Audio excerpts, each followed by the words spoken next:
Reigning MotoGP champion Marc Marquez admitted he was surprised by new Honda teammate Jorge Lorenzo's speed during Qatar Grand Prix Friday practice. Lorenzo was second in the daytime opening practice session at Losail, trailing only Yamaha's Valentino Rossi.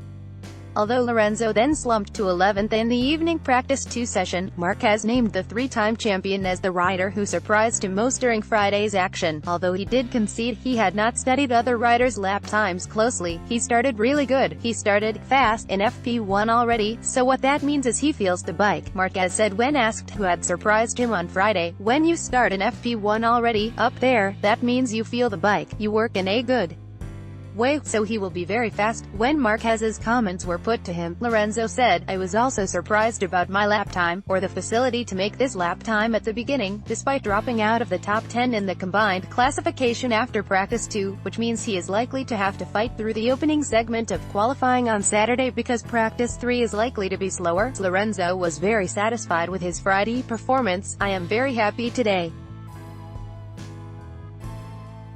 Very confident and very comfortable with the bike," he said. "I feel that we have very big potential, but still we are not close to that potential that I believe that we can arrive at, so this is a good sign. In colder conditions probably we didn't have the best setup possible for those conditions.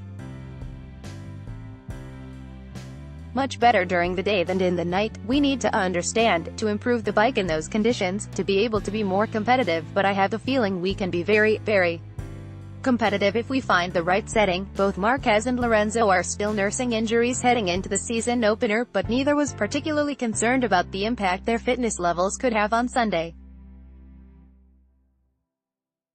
Marquez, who set the new Qatar lap record in the evening and led nearest rival Maverick Vinales by almost half a second, said he already forgot his injury. "I feel well on the bike. I feel even better than in the test," he said. "In the test, still in some areas the power from the shoulder was not enough, but now I felt better. Still, even in some areas I need to improve a little bit, but now it's not any problem to ride like I want." Marquez did admit that his race pace in Qatar still needed work. "We need to keep working and pushing on the race distance," he said. "If you see FP2, I started really good, then on second run I am struggling a little bit, but we were trying a completely different bike and then we came back to our standard bike that I felt better with. Still, we need to improve there in a few areas to try to be more consistent and faster because our target is try to fight for the podium and victory on Sunday." Share this article on Facebook, Twitter,